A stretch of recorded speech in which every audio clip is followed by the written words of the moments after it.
1절에서 13절까지 말씀을 함께 보겠습니다.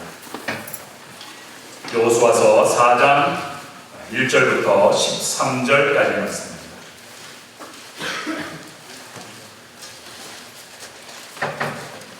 여호수아서 4장 1절부터 13절까지의 말씀을 제가 한 절, 여러분이 한 절 함께 교독하겠습니다. 제가 먼저 읽습니다.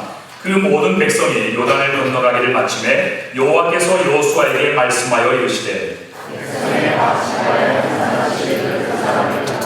그들에게 명령하여 이르기를 요단 가운데 제사장들의 발이 굳게 선 그곳에서 돌 12를 택하여 그것을 가져다가 오늘 밤 너희가 유숙할 그곳에 두게 하라 하시니라.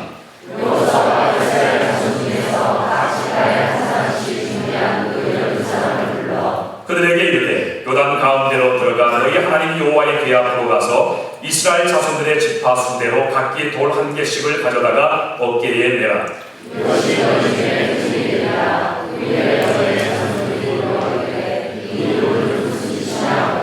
그들에게 이르기를 요단 물이 여호와의 언약궤 앞에서 끊어졌나니 곧 언약궤가 요단을 건널 때에 요단 물이 끊어졌으므로 이 돌들이 이스라엘 자손에게 영원히 기념이 되리라 하라 하니라. 이스라엘 자손들이 여호수아가 명령한 대로 행하되 여호와께서 여호수아에게 이르신 대로 이스라엘 자손들의 지파의 수를 따라 요단 가운데서 돌들을 분출하여 자기들이 이스라엘 곳으로 가져다가 거기에 두었더라. 여호수아가 또 요단 가운데 곧 언약궤를 맨 제사장들의 발이 선 곳에 돌 12를 세웠더니 오늘까지 거기에 있더라. 또 여호와께서 여호수아에게 명령하사 백성에게 말하게 하시니 곧 모세가 여호수아에게 명령한 일이 다 마치기까지 때를 맨 제사장들이 요단 가운데 서 있고 백성은 거기에 건넜으며 모든 백성이 건너기를 마친 후에 여호와의 궤와 제사장들이 백성의 목전에서 건넜으며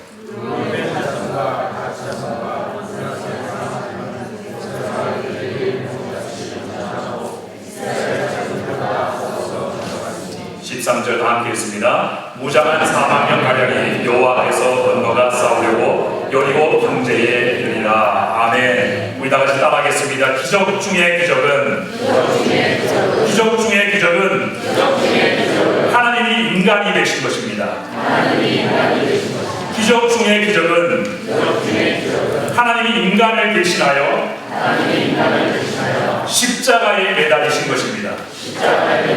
한 번 더요. 기적 중의 기적은 죄인 중에 죄인인 내가 하나님의 자녀가 되었다는 사실입니다. 여러분 그것을 믿습니까? 여러분 그렇기 때문에 세상 사람들은 기적을 구하고 현상을 구하고 표적을 구하고 믿지만 우리는 그런 표적을 현상을 증거를 더 이상 필요로 하지 않습니다. 왜냐하면 하나님께서 저와 여러분에게 이 모든 것들이 표적이 없이도 믿어지는 그런 믿음을 우리에게 선물로 주셨기 때문에 그렇습니다. 지난 주일에 이스라엘 백성들이 범람하는 요단강을 건너가는 이 기적 사건을 여러분에게 설명을 드리면서 이 사건에서 하나님이 보여주신 이 기적 중의 기적은 이스라엘 백성들이 요단 강물을 마른 땅같이 건너갔다라고 하는 것이 아니라 그것보다 더 중요한 큰 기적은 그것은 바로 온 땅의 주가 되시는 하나님께서 직접 요단강물 속으로 들어가셨다라고 하는 사실입니다. 하나님은 그러실 필요가 없으신 분이십니다. 그런데 하나님께서 인간을 구원하시기 위해서 이스라엘 백성들에게 하나님께서 가나안 땅을 그 약속으로 주신 땅을 얻게 하시기 위해서 하나님이 직접 물속으로 들어가신 사건이 요단강 도하 사건의 가장 중요한 핵심이라는 사실을 여러분이 반드시 기억하시기 바랍니다. 광야 생활을 지나서 약속의 땅 가나안 땅에 들어가기 위해서 반드시 건너야만 했던 이 요단강은 다름 아닌 죽음의 강이라고 말씀을 드렸죠. 우리가 구속사적인 관점에서 이 요단강을 바라보면 이 요단강의 의미는 모든 사람들이 언젠가는 경험하게 될 그러한 죽음을 의미하는 것이라고 말씀을 드렸습니다. 이 죽음을 극복하고 통과해야만 하나님께서 약속하신 천국에 우리가 들어가게 되는데 이 죽음의 문제는 모든 사람들이 스스로 극복할 수 없는 그런 문제입니다. 왜냐하면 인간의 죽음은 죄의 결과로 생겨난 것이기 때문에 그렇기 때문에 죄의 문제가 해결되지 않으면 결코 죽음의 강을 건너갈 수 없다.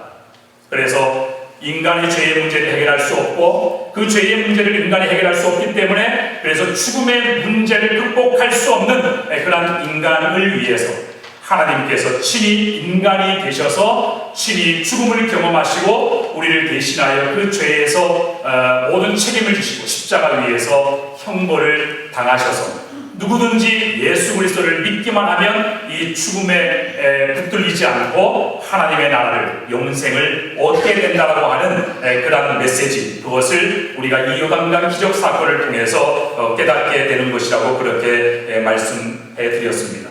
이 요단강 사건은 바로 예수 그리스도로 말미암는 속죄의 사역을 예표하는 그러한 기적의 사건이라는 것을 여러분 기억하시기 바랍니다.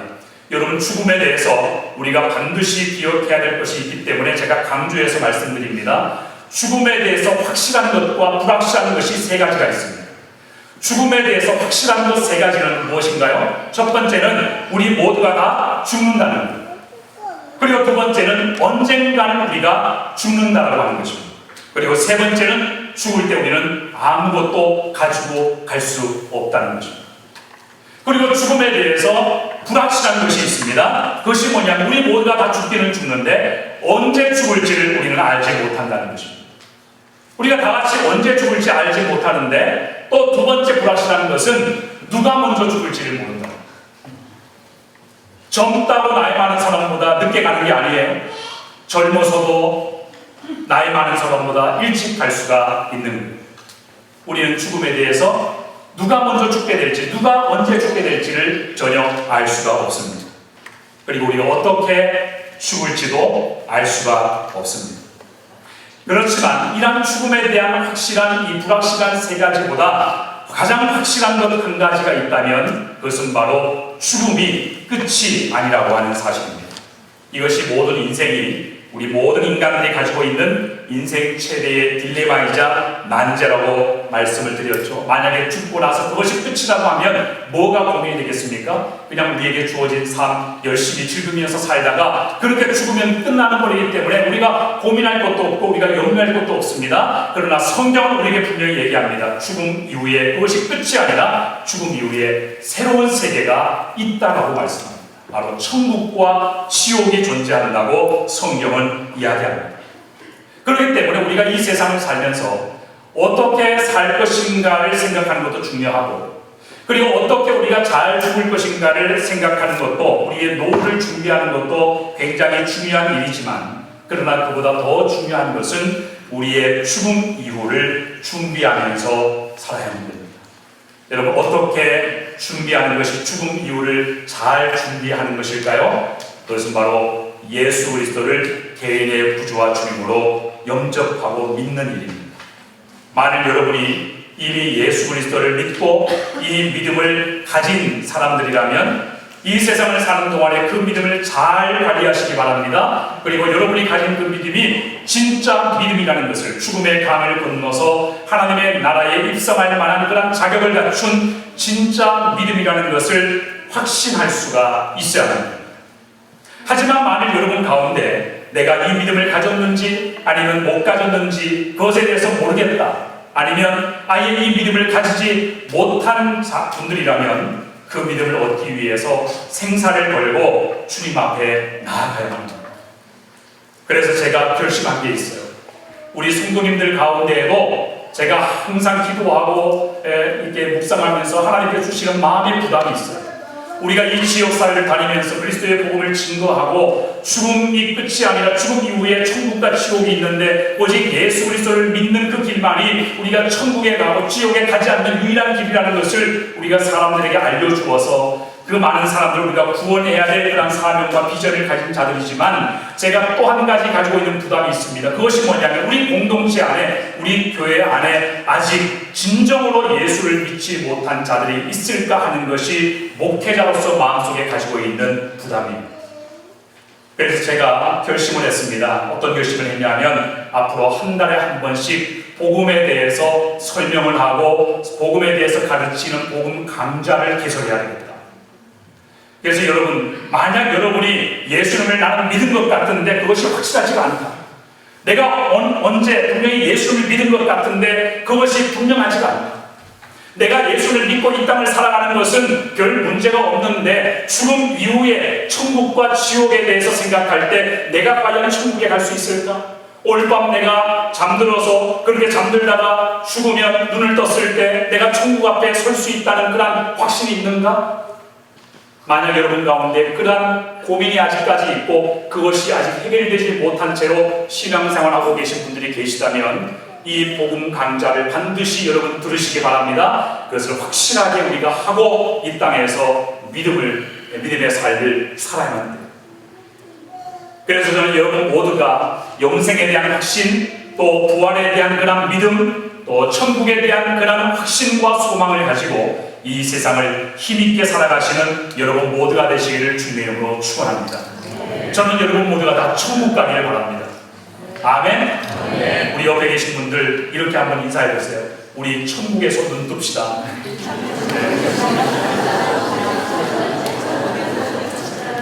지난주에 말씀드렸잖아요. 성경은 죽음을 죽었다고 얘기하잖아요. 죽음을 삶의 끝이라고 얘기하잖아요. 죽음을 생명이 끝난 것이라고 얘기하지 않습니다. 죽음을 뭐라고 얘기해요? 잠을 자는 것이라고 얘기해요. 그러니까 우리가 자다가 자는 것 같이 죽었다가 눈 뜨면 천국 아니면 지옥이에요. 저는 여러분이 눈 뜨면 천국에 와 있게 되기를 주님으로 축원합니다. 그런 간절한 소망 가운데 우리가 살아갈 수 있어야 합니다. 오늘 우리가 살펴보게 될 이 말씀은 이스라엘 백성들이 하나님이 일으키신 이 기적으로 요단강을 모두 다 건너간 이후에 이 일을 기념하기 위해서 12들의 기념일을 세우는 그런 내용입니다. 자, 오늘 본문의 1절부터 3절까지의 내용을 우리 다 함께 다시 한번 읽어보시겠습니다. 1절부터 3절까지의 내용을 함께 읽습니다. 시작!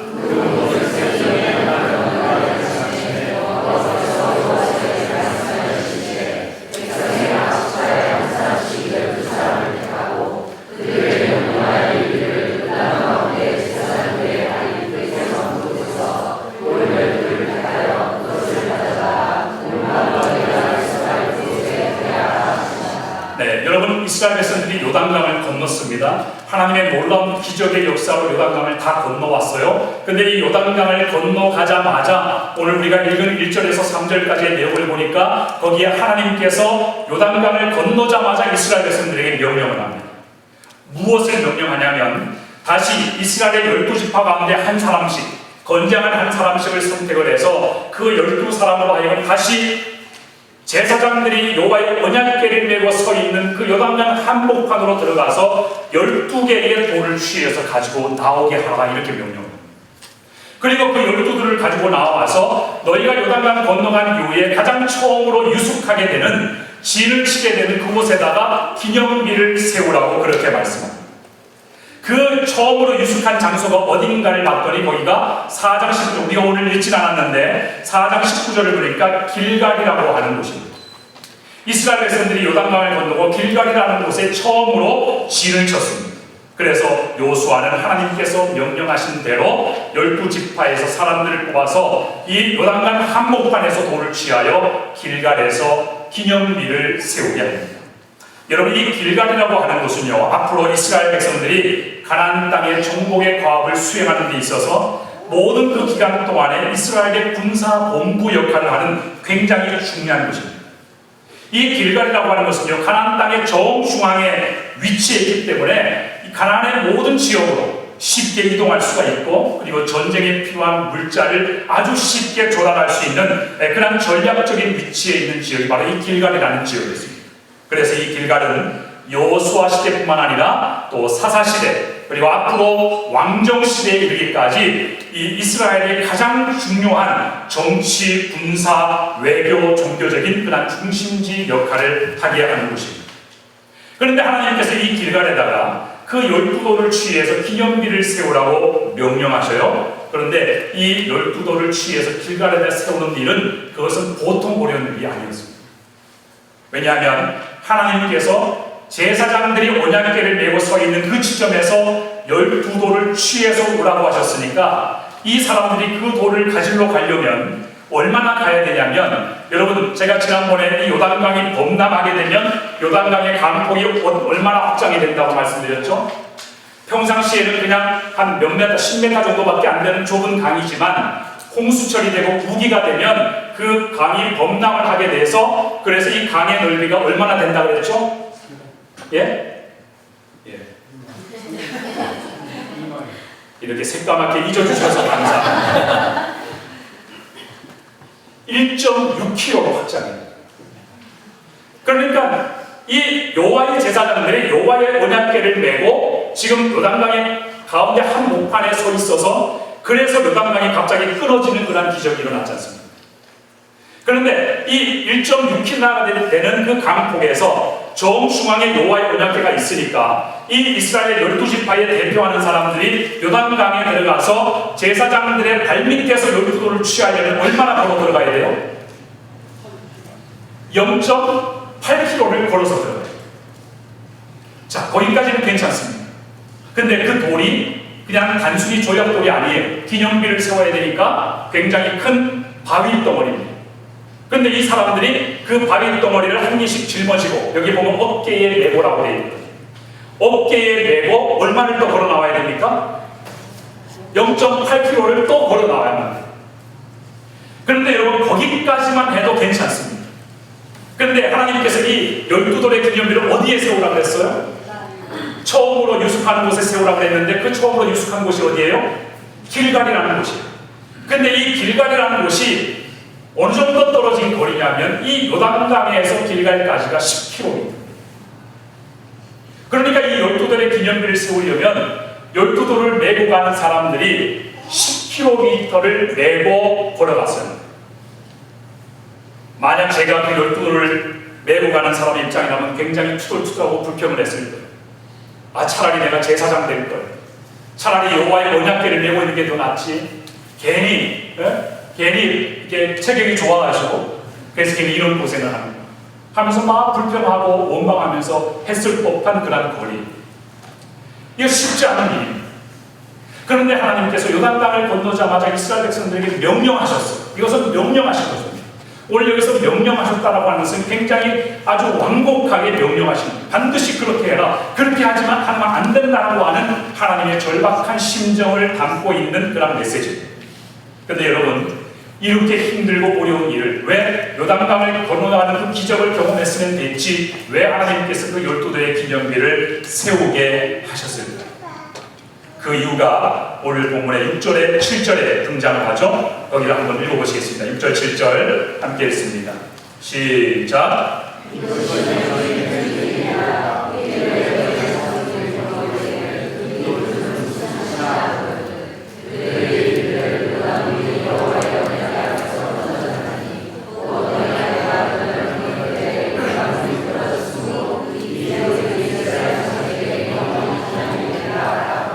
예, 거기를 보니까 그 12돌의 기념비를 하나님이 세우게 하신 목적이 무엇이냐면, 하나님께서 이같이 요단강을 건너가게 하신 놀라운 역사를 이스라엘 백성들을 위해서 행하셨다는 사실을 누구에게 가르치게 하기 위해서요?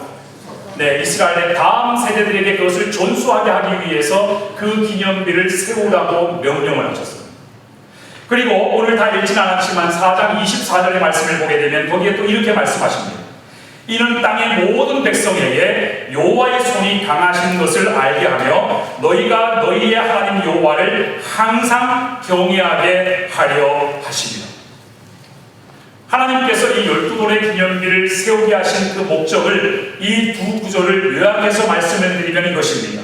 그것은 바로 여호와 하나님께서 너희와 함께 계셔서 이와 같이 요단강을 마른 땅으로 건너가는 그런 기적 사건을 행하신 것 같이 앞으로도 내가 너희와 함께 할 것이며, 앞으로도 내가 너희들을 돌볼 것이며, 앞으로도 너희들을 위해서 내가 역사할 것이라는 사실을 너희들이 기억함으로 영원히 나를 경외하게 하기 위해서 하나님께서 이 12돌의 기념비를 세우라고 말씀을 하셨다는 것입니다. 여러분, 이 첫 번째, 이 길갈에 세워진 12돌의 기념비는요, 그것은 하나님이 명령하셔서 세워진 기념이라는 것을 여러분 유념하시기 바랍니다. 여기에 하나님의 이스라엘 백성들을 향한 그런 하나님의 그런 책임과 이 하나님의 돌보시는 그 사랑과 그 은혜의 그 감정이 여기에 담겨져 있어요. 이거는 절대로 내가 이것을 했다는 것을 너희가 꼭 기억해라, 내가 이렇게 너희에게 은혜가 베풀었다는 것을 너희가 잊지 말고 늘 언제나 나를 경외하고 그러니까 나한테 잘해라, 너희가 나한테 제사도 잘 드리고 내가 너희에게 준 율법에 무조건 복종해라, 내가 너희에게 이렇게 했으니까 너희도 나에게 이렇게 해야 되지 않느냐. 하나님께서 자기가 행하신 그 역사에 대해서, 기적에 대해서 공시사를 하시기 위해서 그 기념비를 세우라고 하시는 것이 아니고요, 이것은 이스라엘 백성들을 위해서 하나님이 세우게 하십니다.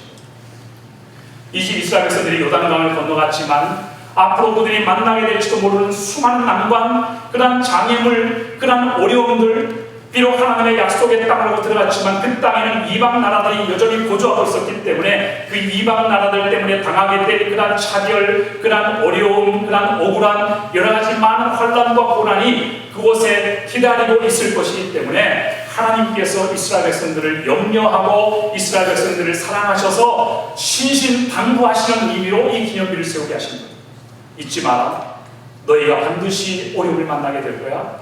요단강을 건너는 것 같은 이러한 비슷한 장애물을 너희가 만나게 될 것이다. 너희가 가나안 땅에 들어가면 모든 일이 다 잘 풀릴 거라고 생각하지 마라. 너희들을 가만히 내버려 두지 않는 원수들이 너희들을 공격하게 될 것이다. 너희가 어려움을 겪게 될 거야. 그러나 나는 너희가 어려움을 당하고 좌절하고 낙심하는 것을 원치 않는다. 그래서 나는 이 기념비를 세워서 너희가 어디에서든 이 기념비를 보고 내가 너희들을 요단강을 건너가게 하신 하나님이라는 것을 너희들이 기억해 주기를 바라고, 그것을 기억하고 낙심하지 말고 너희들이 용기를 가지고 살아가기를 바랍니다. 이스라엘 백성들을 향한 이와 같은 하나님의 마음을 담고 있는 의미가 바로 이 길갈에 세워진 12돌의 기념비의 의미인 것입니다. 여러분, 우리가 인생을 살다 보면 문제를 만나죠. 또 살면서 지치고 낙심이 되죠. 또 우리가 여러 가지 그런 삶의 곤고함을 경험하기도 하고, 어떤 때는 위험을 만나기도 하고, 또 위험한 강을 만나기도 하고, 도둑을 만나기도 하고, 원수를 만나기도 하고, 우리의 인생에 정말로 예기치 못한 그런 어려움 속에 우리가 낙심하고 주저앉게 하는 그런 일들이 우리 가운데 모습합니다. 그런데 여러분, 그것을 아십니까?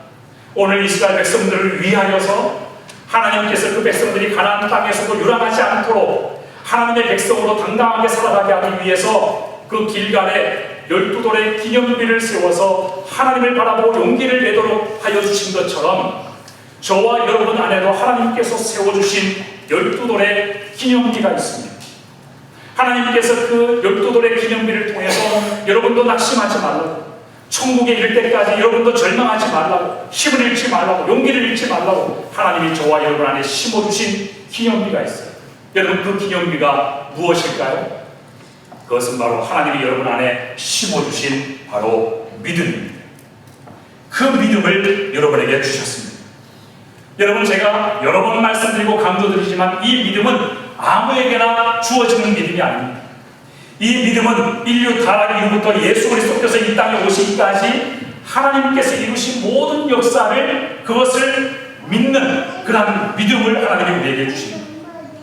직접 눈으로 보지 않고는, 직접 손으로 만지지 않고서는 도저히 믿을 수 없는 그런 하나님의 모든 구속의 역사를 마치 눈으로 보는 것처럼 단 한순간에 믿어지게 만드는 그 믿음을 하나님께서 여러분에게 공짜로 선물을 해 주셨습니다. 그래서 여러분, 우리는 우리 안에 심어주신 그 12돌의 기념비, 이 믿음을 언제나 사용할 수가 있어야 합니다. 여러분, 신앙생활을 잘한다는 것은요, 하나님께서 우리 안에 이미 심어놓아 주신 그 믿음을 우리의 삶의 현장에, 생활의 현장에 우리가 적용하고 그것을 시험하며 사는 것을 잘하는 것이, 그것이 믿음 생활을 잘하는 것입니다. 여러분, 예전에 제가 아마 초창기에 여기 왔을 때 처음 설교를 하면서 베드로 이야기를 말씀드렸을 거예요. 베드로와 제자들이 풍랑이 이는 그런 바다 위를 걸어오시는 예수님을 보고 나머지 다른 제자들이 그 예수님의 모습에 대해서 어떻게 반응을 했습니까? 물 위로 걸어오시는 그 예수님을 보고 다른 제자들은 그 예수님이 유령이라고 생각했습니다. 유대인들에게 붙들려서 죽임을 당하고 그 예수님의 영이 우리에게 오는 것이구나 라고 생각을 했습니다. 그래서 다른 제자들이 무서워서 또 두려워하기 시작했어요. 그런데 그 다른 제자들과 달리 이 베드로의 반응은 달랐습니다. 여러분, 베드로가 무리로 걸어오시는 그 예수님에게 뭐라고 말했는지 여러분 기억하십니까? 베드로가 이렇게 얘기합니다. 만일 주시거든 나를 명하사 이 무리를 걸으라고 말씀하시옵소서. 자, 여기서 이 베드로의 믿음이 무엇인가를, 그 진가가 무엇인가를 보여주는 중요한 단어가 뭐냐면 만일 주시거든이라고 하는 거예요. 여러분, 이 만일 주시거든이라고 하는 이 말이 담고 있는 그 의미가 무엇이냐면 이것입니다. 지금 무리로 걸어오고 계시는 그 예수님이 정말 내가 알고 있는 그 예수님이 맞는지는 확신이 없지만, 그러나 내가 당신에게 묻겠습니다. 그 무리를 걸으시는 당신이 정말 내가 알고 있고 내가 믿고 있고 내가 정말 신뢰하는 그 예수님이 맞다면, 내가 믿고 있는 그 예수님이 맞다면 당신이 나를 명해서 무리를 걸으라고 하실 때 당신이 맞다면 나는 물에 빠지지 않고 끝까지 당신에게로 걸어갈 수 있을 줄로 나는 믿습니다. 그래서 예수님이 오라고 하실 때 베드로가 어떻게 했습니까? 그 풍랑이 있는 바다 위에 자기의 발을 내딛기 시작합니다. 여러분, 믿음이라고 하는 것은 바로 이런 거예요. 믿음이라고 하는 것은 우리 마음속에 간직하고만 있으면, 우리가 그 믿음의 감정만 잃어버리지 않고 있으면 모든 일이 저절로 다 잘 될 것이라고 생각하는 그것이 믿음이 아니라, 믿음은 그것은 우리의 삶의 현장에 적극적으로 사용하라고 주신 믿음. 그래서 여러분의 인생에 어떤 어려움을 만나면 여러분 이러한 습관을 여러분이 훈련하시기 바랍니다. 여러분의 믿음을 적용하십시오. 여러분의 믿음을 사용하시기 바랍니다. 하나님께서 여러분을 구원하시기까지 십자가 위에서 예수 그리스도를 통해서 행하신 그 모든 구속의 역사를 믿는, 그것이 믿어지는 그 믿음을 가지고 나를 위해서 그렇게 죽기까지 희생하시고 나를 죽음에서 건져내어 주신 그 하나님이 바로 이 순간에도 나와 함께 하실 것이다. 이 순간에도 하나님이 나를 도와줄 수 있을 것이다. 이 순간에도 하나님께서 내 인생 책임져 주실 것이다. 그러한 믿음을 적극적으로 사용하여서 그러한 어려운 삶의 자리에서 일어나시는 여러분 되시기 바랍니다. 믿음의 승리를 맛보시는 여러분 모두가 되시기를 주님의 이름으로 축원합니다. 그것이 바로 이 길갈에 세워진 12돌의 의미예요. 그런가 하면 오늘 본문을 보시면 이 길갈에 세워진 12돌의 기념비 말고 또 하나의 기념비가 있습니다. 오늘 본문의 9절의 말씀을 함께 보겠습니다. 9절의 말씀, 거기를 함께 읽어보겠습니다. 함께 읽습니다. 시작.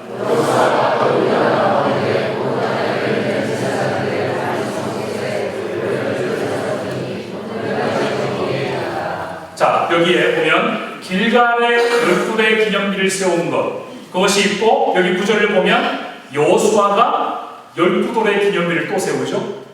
이 12돌의 기념비는 어디에 여호수아가 세운 것입니까?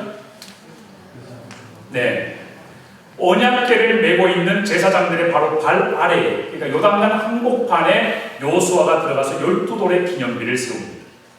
자, 이 두 기념비의 차이가 있습니다. 아까 말씀드렸던 길갈에 세운 12돌의 기념비는 하나님이 명령하셔서 세운 기념비, 또 하나님께서 자기의 업적을 공치사하기 위한 것이 아니라 이스라엘 백성들을 위해서 하나님께서 세우라고 명령하신 기념비였다면, 지금 이 9절에 나타나는 요단강 한복판에 세워진 이 기념비는 이것은 하나님이 명령하시지 않은 기념비입니다. 하나님께서 명령하시지 않았는데 여호수아가 자발적으로 요단강으로 들어가서 제사장들이 서 있는 그 발 아래에다가 12돌의 기념비를 세운 것입니다.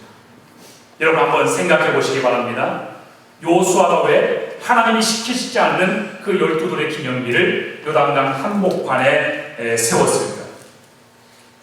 이 여호수아가 어떤 마음이 들어서 이 12돌의 기념비를, 시키지도 않은 12돌의 기념비를 요단강 한복판에 세웠습니까? 여호수아는 이 기념비를 하나님을 위해서 세운 것입니다. 첫 번째 기념비가 이스라엘 백성들을 위해서 하나님이 명령하여 세우신 것이라면, 이 여호수아가 세운 기념비는 바로 하나님을 위해서 요수아가 자원하여 세운 기념비예요. 이 기념비를 통해서 요수아가 나타내고자 하는 뜻은 이것이었습니다. 이스라엘 백성들이 요단강을 건너가도록 자기를 내어주시고 자기를 희생하신 하나님의 사랑을 기념하는 의미의 기념비를 거기에 세우고 있는 것입니다.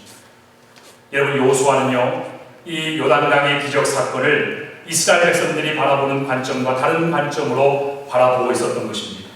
요수아는 거룩의 상징인 여호와의 언약궤가 요단강 속으로 먼저 들어가는 그 장면에 주목했어요. 여러분, 언약궤는 항상 이스라엘 백성들을 앞장서서 나아가는 것이어야 합니다. 이스라엘 백성들 앞장서서 언약궤가 나아갈 때 이스라엘 백성들이 그 언약궤를 바라보면서 전쟁에 나가서 싸우면 이기게 되고, 그리고 어떤 광야길을 지날 때에도 여호와의 언약궤가 나아가는 방향을 바라보고 하나님이 인도하시는 그 길을 따라가도록 되어 있었습니다. 절대로 이스라엘 백성들이 여호와의 언약궤를 앞서가는 그런 법이 없습니다. 그런데 유일하게 여호와의 언약궤가 이스라엘 백성들 뒤에 따라오는 장면이 유일하게 이 요단강 기적 사건에서 일어납니다. 더군다나 하나님의 언약궤는 거룩한 것이기 때문에 이 요단강 물에 들어갔다고 하는 것은, 여러분, 이 성경에서 물 또는 바다, 어떤 강물, 이런 표현이 등장하면 이 바다, 물, 강물이 의미하는 것은 뭐냐 하면 성도가 당하는 환난과 시련을 의미합니다. 인간의 죄로 말미암아 죄로 인해서 당하게 되는 인생의 모든 환난을 의미하는 것이 바로 이 바다와 물이 상징하는 것입니다. 그래서 요한계시록을 보면 이 사도 요한이 하나님의 나라의 그 환상을 보게 될 때 거기에서 어떤 표현을 합니까? 거기에 바다가 없더라, 이런 표현이 나오죠. 그러니까 하나님의 나라에서는 더 이상의 그런 고통도 눈물도 아픔도 슬픔도 없는 곳이라는 것이죠. 그런데 요수아가 주목한 것은 여호와의 언약궤가 그 물속으로 먼저 들어가셨다는 거예요. 여러분, 이것이 바로 하나님께서 자기 백성들을 위해서 자기를 내어주신, 희생하시는 사랑을 의미하는 것입니다. 하나님께서 그 요단강물을 막아서서 이스라엘 백성들을 보호하시고 이스라엘 백성들이 그 강물을 다 빠져나갈 때까지 거기에 계속 버티고 서 계셨습니다. 하나님이 홀로 자기의 몸으로 그 환난을 다 막으시고 이스라엘 백성들이 그 강을 건너가게 하신 것입니다. 하나님 나라에 들어가게 하신 거예요. 약속의 땅 가나안 땅에 무사히 건너가게 해주신 하나님의 그 사랑과 그 희생을 이 요수아가 보았던 겁니다. 그래서 이 요단강 한복판에 세워진 이 기념비는 요수아가 자기 백성들을 위해서 희생하시고 자기를 내어주시고 자기의 모든 것을 다 아낌없이 이 백성들을 위해서 희생하신 그 하나님의 거룩하신 사랑, 너무나도 인격적이신 하나님의 모습을 이 요수아가 보았던 것입니다. 그럼에도 불구하고 하나님은 이스라엘 백성들에게 그것을 기억하라고 강요하시지 않고 오히려 이스라엘 백성들을 위해서 너희가 이것을 기억해야 돼. 너희가 가나안 땅에서 어려움을 당하지 않으려면 너희가 나를 기억해야 된다. 너희가 나를 떠나서는 안 된다. 내가 여기 있을 테니까, 내가 너희와 늘 함께 할 테니까 너희들 잊지 말고 절대로 절망하지 말아라. 낙심하지 말아라. 이스라엘 백성들을 위해서 그렇게 하나님께서 기념비를 세우게 하시는 이 명령을 이 요수아가 받고, 이 요수아는 기념비를 세우면서 하나님 앞에 이렇게 고백하고 있는 것입니다. 하나님 아버지, 우리는 하나님을 이 기적 때문에 믿는 것이 아닙니다. 하나님께서 우리를 보호해 주시고 돌보해 주시고 가나안 땅을 우리에게 주셨기 때문에 우리가 하나님을 믿는 것이 아닙니다. 하나님, 우리의 모든 기적의 실체는 바로 하나님이십니다. 저희는 하나님을 바라보며 나아가겠습니다. 하나님을 경외하며 살겠습니다. 하나님이 우리의 기념비십니다. 하나님이 우리가 바라봐야 될 12돌이 되십니다. 하나님, 우리는 하나님을 바라보며 나아가겠습니다. 하나님을 경외하며 살겠습니다. 여러분, 우리가 예수 믿는 그 이유 때문에 우리가 받게 될 세상적인 어떤 축복이나 이것 때문에 우리가 예수를 믿는 것이 아니에요. 우리의 믿음은 바로 예수 그리스도를 통하여 하나님께서 우리 안에 이루신 그런 죽으심과 부활의 그 기적을 믿기 때문에 믿는 믿음입니다. 여러분 잘 아시는 대한민국의 최고의 지성인이라고 하는 이어령 박사를 여러분 아시죠? 그 이어령 박사는 철저한 무신론자였어요. 그래서 이 하나님이 계시지 않는다는 것을 그가 가지고 있는 탁월한 지성을 사용해서 많은 사람들에게 설파하며 다녔던 사람입니다. 그런데 이 이어령 박사가 자기 사랑하는 딸이 암에 걸렸다는 소식을 듣고 비로소 하나님을 찾기 시작합니다. 그래서 기도했습니다. 그래서 결국에는 이 기도하는 때 하나님이 그 기도를 들어주셔서 이 이어령 박사의 딸이 암에서 고침을 받아요. 그런데 이 병에서 고침을 받자마자 또 다른 시련이 닥칩니다. 그것이 뭐냐면 이 딸아이의 두 눈의 시력이 잃어버려집니다. 그래서 이어령 박사는 거기에 또 절망을 하고 하나님 앞에 또 나아가서 기도합니다. 하나님 고쳐주십시오. 만약 우리 아이의, 내 사랑하는 이 딸아이의 두 시력을 다시 볼 수 있게 해주신다면 하나님 평생 당신을 따르는 종으로 살겠습니다. 이렇게 무신론자였던 이어령 박사가 하나님 앞에 기도를 합니다. 그런데 하나님께서 그 기도를 들어주셔서 이 이어령 박사의 딸이 두 시력을 다시 회복하는 역사가 일어나게 됩니다. 그 기적을 경험하고 이어령 박사가 예수 그리스도를 영접하게 되는 그런 구원의 역사를 맛보게 되고 그 이후에 그리스도를 증거하고 자랑하는 그런 인생을 살게 됩니다. 그런데 이어령 박사가 자기의 그런 신앙 간증을 하는 내용 가운데 어떤 내용이 있냐면요, 자기는 수많은 주변의 사람들이, 기자들이 인터뷰를 쓸 때 이어령 박사가 한때 하나님을 믿지 않았던 자였지만 그러나 자기의 딸을 고쳐주신 이 하나님을 만나고 나서 하나님의 기적을 경험하고 나서 그가 예수의 사람이 되었다라고 그렇게 기사를 쓰는 것이 제일 싫답니다. 왜일까요? 사람이 병고침을 받는 것, 그것이 무슨 대단한 기적입니까? 시력을 잃었다가 다시 회복하는 것, 그것이 무슨 기적입니까? 아무리 건강을 되찾아도, 아무리 시력을 되찾아도 결국 모든 인생을 죽게 되어 있는데 죽을 인생이 다시 눈을 뜬들, 다시 건강해진들 그것이 무슨 의미가 있습니까? 나는 세상에서 제일 싫어하는 소리가 바로 그 기적 때문에 나 이어령이가 예수의 사람이 되었다는 말을 제일 듣기 싫습니다. 그것은 하나님이 우리에게 보여주신 진정한 기적, 십자가 위에서 우리를 위하여 대속죄로 죽으시고 다시 부활하신 이 진정한 기적 사건을 모독하는 일이기 때문에 그렇습니다. 여러분, 하나님께서 여러분에게 주신 그 믿음의 기적은 우리가 이 세상에서 어떤 부를 누리고 명예를 누리고 이 땅에서 어떤 성공을 누리냐 하는 그런 기적과는 전혀 비교할 수 없는 그런 놀라운 기적을 하나님께서 여러분 가운데 이루셨습니다.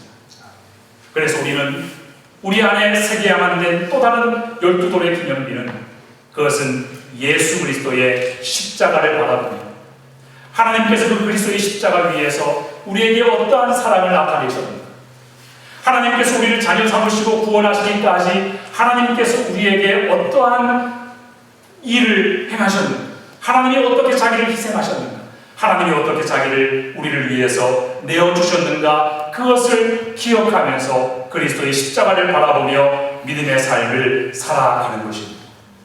우리가 십자가 위에서 나타내신 그 하나님의 놀라운 사랑과 그 희생과 그 은혜의 실체가 무엇인지를 우리가 진정으로 깨달아 알게 된다면 우리는 그 사랑으로 인해서 우리가 인생을 살면서 그 어떤 어려움을 당한다 할지라도 능히 감당할 수 있는 그러한 능력과 용기를 가지고 살게 될 것입니다. 사도 바울이 8장 37절에 뭐라고 말씀했습니까? 그러나 이 모든 일에 우리를 사랑하시는 이로 말미암아 우리가 넉넉히 이기느니라. 여러분, 성도의 진정한 승리의 비결은 그것은 우리를 사랑하시는 하나님의 사랑, 예수 그리스도의 십자가를 굳게 붙잡는 것임을 믿으시기 바랍니다. 그 사랑 안에 모든 것이 있습니다. 하나님이 오늘도 여러분을 사랑하신다는 사실을 믿고 확신하면서 두려움 없이 승리의 삶을 살아가시는 여러분 모두가 되시기를 주님의 이름으로 축원합니다. 우리 함께 기도하겠습니다. 우리 함께 반주에 맞춰서 우리 기도